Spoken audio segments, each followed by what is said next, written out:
लोकसभा चुनाव 2024 के मद्देनजर बिहार के पूर्व डिप्टी सीएम एवं नेता प्रतिपक्ष तेजस्वी यादव ने शनिवार को जमुई में जनसभा की। इस दौरान उन्होंने एनडीए के प्रत्याशी अरुण भारती के बाहरी होने पर सवाल उठाए। उन्होंने कहा कि लोजपा रामविलास के मुखिया चिराग पासवान ने जमुई से अपने जीजा अरुण भारती को टिकट दिया है। वे बाहरी कैंडिडेट है, बाहर से आने वाले कैंडिडेट को बाहर का रास्ता दिखाइए। तेजस्वी ने कहा कि जमुई से आरजेडी की प्रत्याशी अर्चना रविदास स्थानीय उम्मीदवार है, वह हमेशा क्षेत्र के लोगों के लिए काम करेंगी, उन्हें ढूंढने के लिए बाहर नहीं जाना पड़ेगा। तेजस्वी यादव ने जमुई स्टेडियम में शनिवार को अर्चना रविदास के समर्थन में रैली करते हुए पीएम नरेंद्र मोदी पर जमकर निशाना साधा। उन्होंने कहा कि प्रधानमंत्री को परिवारवाद क्यों नहीं दिखाई देता है। पहले चरण में बिहार के 4 लोकसभा क्षेत्र में चुनाव परिवारवाद का उदाहरण बना हुआ है। उन्होंने देश की जनता से जो भी वादा किया उसे पूरा नहीं किया। तेजस्वी ने कहा कि बिहार विधानसभा चुनाव में उन्होंने जनता से 10 लाख युवाओं को नौकरी देने का वादा किया। जब मौका मिला तो आरजेडी ने सत्ता में आकर 17 महीने में 5 लाख युवाओं को नौकरी देकर दिखा दिया। उन्होंने दावा किया कि देश की कोई भी राज्य सरकार या केंद्र की सरकार 17 महीने में 5 लाख नौकरी देने का काम नहीं किया है। उन्होंने कहा कि चिराग पासवान उनके भाई के समान है और यहाँ से उनके जीजा चुनाव लड़ रहे हैं, जबकि लालू प्रसाद यादव ने स्थानीय महिला अर्चना रविदास को उम्मीदवार बनाया है।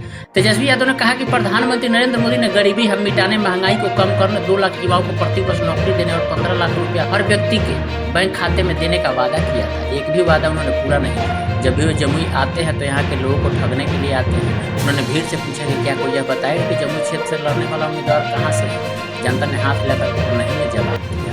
उन्होंने कहा कि जिस रेलवे में युवाओं को नौकरी दी जाती थी उसका निजीकरण हो गया।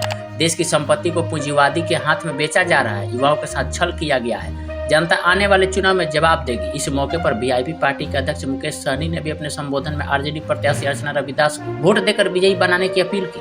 सभा को पूर्व मंत्री आलोक मेहता, पूर्व मंत्री विजय प्रकाश, जमुई के पूर्व विधायक अजय प्रताप, सिकंदरा के पूर्व विधायक बंटी चौधरी, शेखपुरा के विधायक विजय सम्राट, गोडा के पूर्व विधायक संजय यादव समेत आरजेडी के अन्य नेताओं ने संबोधित भी किया। आइए आपको सुनाते हैं कि तेजस्वी यादव ने कैसे प्रहार किया है।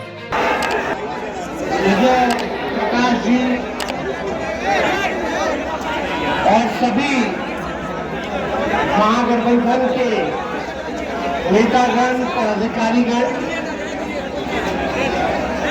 कांग्रेस पार्टी के बंटी चौधरी जी, हमारे मंत्री अजय बाबू जी, शेखपुरा के विधायक विजय सम्राट जी, संजय यादव जी गोटा से, सभी लोग यहाँ उपस्थित हैं। सभी लोगों का खासतौर पे हमारे दूर दराज से जमुई से आए हुए सभी बुजुर्ग अभिभावक, सभी हमारे नौजवान युवा साथी, आप सब लोगों का स्वागत करते हैं। आज की सभा में आप सब लोगों का अभिनंदन करते हैं। और यहाँ महागठबंधन की लोकल कैंडिडेट, पहली बार लोकल कैंडिडेट जो है बिहार का कैंडिडेट है, बनाने का काम किया है। तो मुझे पूरा विश्वास है, चाहे कोई जात के भाई हो, कोई धर्म के लोग हो, कोई वर्ग के लोग हो, जमुई अपनी बेटी को जिताने का काम करेगा। रविदास समाज से आती है, पढ़ी लिखी महिला है, शाहजहां का घर है लक्ष्मीपुर हरला। तो आप सब लोग जानते हैं कि एक आधी आबादी को भी महागठबंधन ने, हमारे नेता ने, लालू जी ने सम्मानित करने का काम किया है। और हम सब लोग दूसरी तरफ अगर देखेंगे, भाजपा की तरफ देखेंगे, एनडीए की तरफ देखेंगे, तो ये एनडीए वाले लोग केवल जमुई सीट को प्रयोगशाला बना रखा है। कभी इसको कभी उसको यूज करता है, टिकट दे देगा, यूज कर और ऐसे लोगों को टिकट मिलेगा जो जमुई में टिकेगा नहीं। आज राष्ट्रीय जनता दल ने, महागठबंधन ने ऐसा प्रत्याशी दिया है, आपके घर के लोगों के बीच की प्रत्याशी आप लोगों को मिला है। आप सब लोगों को निर्णय करना है कि आने वाले चुनाव में अब दूसरी तरफ वाले को हम क्या कहें, मेहमाने ना कहेंगे, जो आतिथ्य है, मेहमान है, गेस्ट है। चुनाव जब तक है, चुनाव रहेगा, फिर वापस चले जाएंगे। आदरणीय स्वर्गीय रामविलास पासवान जी से हमारे पिता का क्या ताल्लुक रहा, तो किसी से छुपा नहीं है। अब चिराग उनके बेटे हैं, हमारा पुराना परिचय है, कई बार हम लोगों ने साथ में काम किया, लेकिन आजकल हनुमान बने हुए हैं। लेकिन वो भी भाई है, अब उनके भाई के जीजा है, तो मेहमान है, ठीक है, चलो कोई बात नहीं। मेहमान को लेकिन आप मेहमान का हम भी नहीं जानते हैं कि भाई पता कहाँ है। बताओ, हाथ उठा के एक व्यक्ति बता दीजिए कि उनका पता कहाँ है। जमुई के लोगों को अगर जरूरत पड़ेगी, देखे भी ना है, विदेश जाना पड़ेगा, तो कहाँ जाइएगा? कहाँ जाओगे बता दो जरा। तो आपको ज्यादा टिप्पा टिप्पणी नहीं करना है। प्रधानमंत्री जी यहाँ आए थे, एक बार भी परिवारवाद के बारे में जिक्र नहीं किया जमुई में। भाई और बहनों, प्रधानमंत्री जी आखिरी बार कब आए थे जमुई?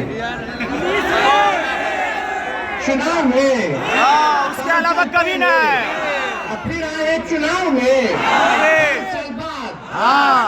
पिछले बार क्या क्या बोला था याद है? भाई और बहनों, 19 में क्या क्या बोले थे कि हम आएंगे तो गरीबी को मिटा देंगे। हाथ रख के दिल पर अब खुद को बताइए कि गरीबी मिटा है कि बताइए, बढ़ा है कि नहीं बढ़ा? क्या बोले थे कि महंगाई खत्म कर देंगे। बताओ, महंगाई खत्म हुआ है कि और सामान महंगा हो गया?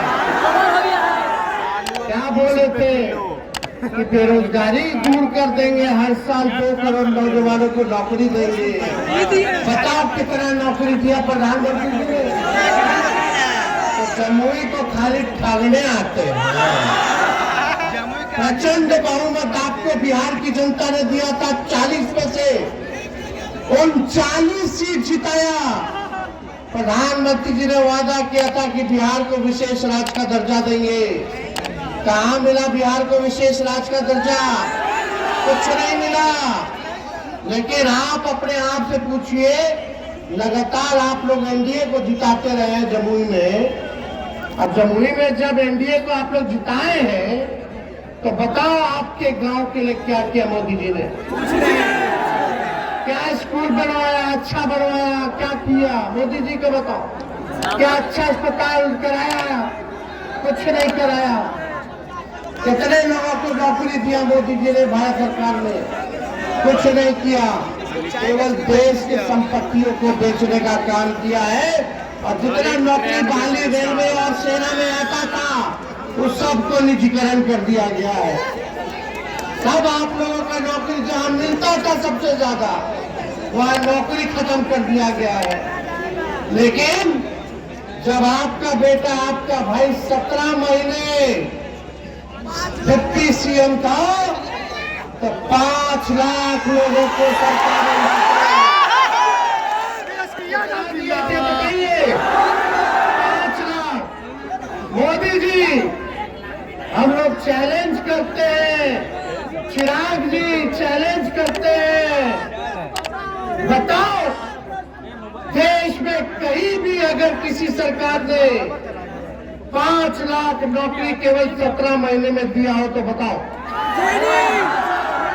मोदी जी भी दिए हो तो बताओ। बताओ, भारत सरकार के प्रधानमंत्री लाख में भी नौकरी नहीं दे पाए, लेकिन आपका बेटा डिप्टी सीएम रहते हुए, हमारे चाचा मुख्यमंत्री थे, आप पलट गए तो पलट गए, तो पलटे नहीं ना, उनको हाईजैक कर दिया। समझो, चाचा जी हाईजैक हो गए। चाचा नहीं, हम तो बहुत सम्मान देते हैं, बुजुर्ग है, छोटा है हम तो बड़े हैं, लेकिन वही 2020 में यही स्टेडियम के अंदर हम आए थे। सबसे पहली बार हम बोले थे कि हम मुख्यमंत्री बनेंगे तो 10 लाख लोगों को सरकारी नौकरी देंगे। तब हमारे हमारे चाचा क्या कहते थे, अपने बाप के पास से पैसा ला करके देगा? असंभव है, असंभव। सोचो वैसे मुख्यमंत्री से हमने 5 लाख नियुक्ति पत्र बांटवाया, जो असंभव कहते थे उसको भी हमने संभव काम हमने करते। रात रात भर छापा मारते थे अस्पताल में कि कहीं कोई गड़बड़ कर रहा है कि नहीं कर रहा, डॉक्टर जा रहा है अस्पताल की नहीं जा रहा, दवा अस्पताल में मिल रहा है कि नहीं मिल रहा। बताओ, ये लोग बन गया दो डिप्टी सीएम, मंत्री, एक दो दिन छापा मारा अस्पताल में। लेकिन आपका भाई रात के 2 बजे भी जाके छापा मारने का काम करता था। रात रात भर साफ सफाई करवाते थे। शहरी विकास हमारे अंतर्गत था, छठ पूजा होता था, कुछ होता था, रात रात भर घाट घाट जा करके सफाई करवाते थे खड़े होकर के। हम लोग झूठ बोलने वाले लोग नहीं है। यहाँ मोदी जी बोलते हैं कि परिवारवाद है, परिवारवाद। तो जमुई में क्या है भाई? जमुई में जिलाया पहला चरण का चुनाव कहाँ हो रहा है? गया, औरंगाबाद, नवादा और जमुई। जमुई में उन चिराग जी के जीजा जी सुशील कुमार, तो औरंगाबाद में उनके पिता भाजपा के ही में कांग्रेस में खड़े थे, नेता थे। उनको अशोक चौधरी बेटी सीपी ठाकुर के बेटे को, विवेक ठाकुर को नवादा में, और गया में जीतन राम जी, संतोष मांझी और उनका समझनी 4 सीट पे परिवार है। लेकिन हम लोग सब लोग भाई हैं, मिलते रहेंगे। इस देश की आजादी में सभी लोगों का कुर्बानी है, चाहे हिंदू हो, मुसलमान भाई हो, चाहे सिख हो, चाहे ईसाई हो, सब लोग हम लोग मिल के रहेंगे। यही हमारी देश की खूबसूरती है। सब लोगों को इज्जत कीजिए, सब लोगों को इज्जत दीजिए। हम लोग देखिए टिकट बांट रहे हैं हर जगह, कुशवाहा समाज को टिकट दे रहे हैं, अति पिछड़ा समाज को दे रहे हैं, दलित समाज को दे रहे हैं, स्वर्ण समाज को दे रहे हैं, यादव समाज को दे रहे हैं, सभी लोगों को हम लोग, मुसलमान भाइयों को दे रहे हैं, सब लोगों को लेकर चल रहे हैं कि सबको मौका मिले। लेकिन यहाँ मोदी जी आएंगे, भाजपा वाले लोग बोलता है, बदरवा साहब बोलता है, क्या बोलता है कि नीमन कैंडिडेट नहीं थे भाजपा वाला, ऊपर देखना है, ऊपर यही बोलता, ऊपर ऊपर।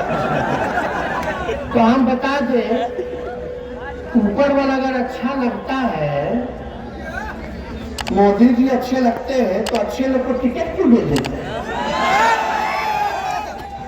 इतना अच्छा है तो आज मोदी जी, आप लोग देखेंगे अगर ऊपर, तो मोदी जी नीचे नहीं देखते हैं, गरीब को नहीं देखते, पूंजीपतियों को देखते हैं। समझिए, ध्यान बतलाइए। लोग बोलता देश का ना विकास, जब आपके गांव का विकास नहीं होगा, आपके जिले का विकास नहीं होगा, आपके राज्य का विकास नहीं होगा, तो देश का कैसे हो जाएगा? गौवा को हो, गौवा देश का विकास है भाई, गौवा तो देश ही ना है। ब्लॉक के होई, जिला के होई, राज्य के होई, तब ना देश बनता है। अरे गांव से ना ब्लॉक बनता है भाई, ब्लॉक से विधानसभा अपना बनता है, जिला बनता है, राज्य बनता है जिला से, और राज्यों से ना देश बनता है। राज्य रहना नहीं करेगा तो देश कहां से बनेगा? तो ये समझिए, इधर उधर नहीं, अपना गांव में देखो कि मोदी जी क्या कर रहे हैं, राशन दे रहे, राशन। इससे क्या होगा? हम लोग आएंगे तो राशन के साथ साथ नौकरी देंगे। क्या बात कर रहे हो? आपको तो राशन ही शुरू किए हैं क्या? शुरू से फूड सिक्योरिटी बिल कांग्रेस के जमाने से राशन लोगों को मिल रहा है। पेंशन लोगों को कांग्रेस के जमाने से मिल रहा है। हमको मौका दीजिए ना, हम पेंशनों बढ़ा देंगे। ओल्ड पेंशन नियम जो है उसको लागू करवाएंगे, पुरानी जो नीति थी। और यही में देखो ममता का, आशा का, तालनी मरकज वाले भाइयों का, टोला सेवक का, विकास मित्र का, हम आए तो बढ़ाए कि नहीं बढ़ाए? मानदेय बढ़ाए कि नहीं बढ़ाए? डबल किए कि नहीं किए? वही 17 महीना में किए, काम तो बढ़ाए। शिक्षा अच्छा हो इसलिए बीपीएससी से परीक्षा कराए। तेजस्वी था तो तुरंत परीक्षा होता था, बेमानी नहीं होता था।